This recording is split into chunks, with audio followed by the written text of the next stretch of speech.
All right, coming up, we got a lot of injury news to dissect. Micah Parsons, how big of a loss is that for Green Bay? How does it impact Saturday? How does it impact the entire season for the whole league, really? Because does Green Bay still have a chance to make a deep playoff run? I give my thoughts on that.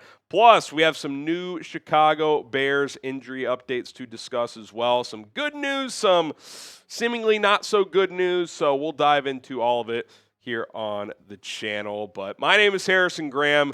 It's Bears-Packers Part 2. If you want the Bears to get revenge on Green Bay, hit that like button. I expect to see 2,000 likes on this show. Let's take down the Packers in the rematch at Soldier Field. All right, unless you've been under a rock, you've seen the news, but we'll kind of react to it further here. Micah Parsons is out for the year. MRI confirmed a torn ACL earlier today. And look, stats aside, which the stats are fantastic, obviously, this is just one of the biggest blows a team could suffer at this point in the season. I mean, they traded 2 first-round picks for him. They gave him $47 million per year. They gave him, I think, $188 million guaranteed. They felt like he was the missing piece to put them over the top and potentially make a deep playoff run. And recently, they were kind of proven right on that. It was kind of like, hey, if Jordan Love and the offense can play well, we think Micah makes our defense elite. And is that not how the Packers had looked? I know yesterday was kind of this back-and-forth game with Denver, but that's an elite team too. And now Micah's gone. There's just no replacing him if you're the Packers. And that's a big benefit for the Bears. I always say this. We do not celebrate injuries on this channel. We will never celebrate injuries on this channel, regardless of if it is a player on the Green Bay Packers. But the reality is this is major news for the NFC North, for the Packers, for the Bears, for this game this weekend, and for playoff implications. I still think Green Bay is going to be a playoff team. If they win Saturday, there's a good chance they would still win this division. But this matchup got a whole lot easier for Chicago because that last game at Lambeau Field, I thought Micah Parsons was felt throughout. I know he didn't have a sack, but he was in the backfield a lot. The Bears had a game plan around him, just like every other team does. And now you don't even have to do that part of it. It's not just the 60 minutes on Sunday. It's the stress and the preparation throughout the week. He's a guy that keeps play callers up at night. Like, how the hell are we going to deal with Micah Parsons? I promise you, that is something that Ben Johnson lost sleep over in that first matchup. So you don't even have to worry about that now. Now, that doesn't mean you don't need a strong game plan. That doesn't mean that, Rashawn Gary can't be a factor in all these different things. But to me, this went from the Packers are probably a little bit of a better team than the Bears to it's kind of evened out. And honestly, maybe the Bears are a little bit better. Now, I think if these teams played 10 times, it would probably be pretty even. The sportsbooks still like Packers slightly, -1.5, but I like the Bears getting money on a short week at home. The Packers' last 2 games, Chicago at home, that was a physical game at Denver. The Bears coming off a relatively easy win against the Browns. No Micah Parsons now, a few other key Packers injured. I already like the Bears' chances at home in this rematch. I like it even more now. I feel pretty good about the Bears' chances of going out there and winning this game. Now, the Packers are not done as a team, but I do think their Super Bowl chances took a significant hit. I don't think there's no chance they could make a Super Bowl run, but if before they were one of, if not the favorite or co-favorites along with maybe the Rams, I think they're now just kind of in the mix with the rest of the NFC at this point because I look at these 2 defensive lines, looking at the Packers right there and just kind of comparing it to the Bears. Does it not feel similar? Do these defensive lines not feel very similar? Rashawn Gary, Montez Sweat, very similar caliber player. B-level edge rushers, good players.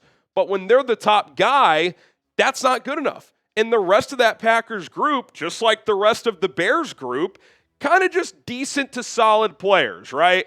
If anything, like Grady Jarrett's come on a little bit. Javon Dexter had a sack the other day. Like, it's kind of similar. Maybe even the Bears have a slight advantage now. Now, Green Bay might have slightly better depth, but don't forget, Devontae Wyatt's not in the mix either. He's out for the year. So the Packers and the Bears, it's kind of the Spider-Man meme, like pointing at each other, kind of the same now. That's why they went and got Micah, because when you have Micah, all of a sudden these role players can play better than role players because so much attention goes toward Micah Parsons. Well, now they don't have that. And so teams are going to focus in on Rashawn Gary, who has not had a sack in 7 games, by the way, and he's got to be the top dog. And like Montez Sweat, he's a good player, but he's not really a top dog. He's a number 2. And kind of like in a rotation of starting pitchers, when your number 2 has to become the ace, domino effect. Big deal, not just for the number who becomes the ace, but the rest of that rotation gets impacted because you're asking players to do more than they're really capable of. And we've seen that with the Bears this year, and I think now you're going to see something similar with the Packers, and it's going to force Jeff Hafley to probably be more aggressive and blitz more. And I think that plays into opposing offenses' hands when you have to blitz and you're not doing it by choice. That's not a place you want to be as a play caller and as a team. So that is a big deal that Micah is out. We'll keep an eye on these injuries as well. Christian Watson, he did avoid major injury per reports. His status for this week is unknown. We'll know more later in the week. Zach Tom and Evan Williams also didn't suffer major injuries, but Matt LaFleur did kind of hint that, could miss a game or two, which obviously if it's even just one game, that's this Saturday's game against the Chicago Bears. What is your confidence level in beating the Packers? Scale of 1 to 10. I'm going to go 7-9. Not quite 8+ out of 10, but at home, 2 tough games in a row for Green Bay. Bears just played the Browns. Bears proved in that second half against Green Bay that they were the stronger team in that half. If Chicago comes out and plays better early, I feel pretty good about winning this rematch and splitting the season series. All right, some potentially great news, at least it is good news at minimum, that Tremaine Edmunds is trending toward returning. The Bears have opened his 21-day practice window. Now, we'll see if he plays on a short week against Green Bay on Saturday night, although Brad Biggs kind of hinted toward that being a possibility. He said he could very much be in play Saturday against Green Bay. And listen, if you're asking me, if he can go, you play him. Now, it would probably be a pitch count, considering he hasn't played in a month, short week. The Bears have kind of handled those things, injuries like that. Hey, we'll bring you back, but we're not going to play you full throttle. Tyreek Stevenson yesterday, pitch count. Jalen's been on a pitch count, obviously. But when Tremaine Edmunds and TJ Edwards played together for a couple of those games before TJ got hurt and then Tremaine got hurt, they looked really good together in this scheme. They looked better in this scheme than they ever did together in Matt Eberflus's scheme. So the excitement about that possibility of these two guys being healthy together moving forward into hopefully a playoff run, that is really, really good news for the Chicago Bears. So hopefully he plays Saturday, but even if he doesn't, if he can play the final couple of games and be full throttle by the playoffs, if the Bears get there, which they obviously have a great chance of doing, that makes this back seven really, really dangerous. All right, more injury news to discuss, but we got to first tell you about our sponsor. That is PrizePicks, daily fantasy made easy at prizepicks.com/CLNS. It's the holiday season, the best time of year for sports, bowl games, basketball matchups, playoff pushes. It's all happening at once, and while you and I are out here making decisions every day, what gifts to buy, what to eat, which game to watch, there's one place where it feels good to be right. That is PrizePicks. PrizePicks is the only app that offers stacks, meaning you can pick the same player up to 3 times in the same lineup. If you want to pick more on Caleb Williams' pass yards, rush yards, and touchdowns, you can, all in the same lineup right now, only on PrizePicks. The way a lineup works is simple. You pick 2 or more players and take more or less on their stat projections. Little Monday night action for you guys. I took more on Aaron Rodgers' rush yards, half a rush yard. Just give me one scramble, Aaron, and we'll be good there. I took more than half a touchdown for Devon Achane. Doesn't matter if it's rushing or receiving, and he's a threat to do both, so I like that play. Then a goblin pick for Tua Tagovailoa, half a passing touchdown. Love taking quarterbacks, half a passing touchdown. Take the more on that. $20 lineup to win $65. Download the PrizePicks app today. Use our code CLNS to get $50 in lineups after you play your first $5 lineup. That is code CLNS to get $50 in lineups after you play your first $5 lineup. PrizePicks, it's good to be right. Okay, let's get to the latest on Rome.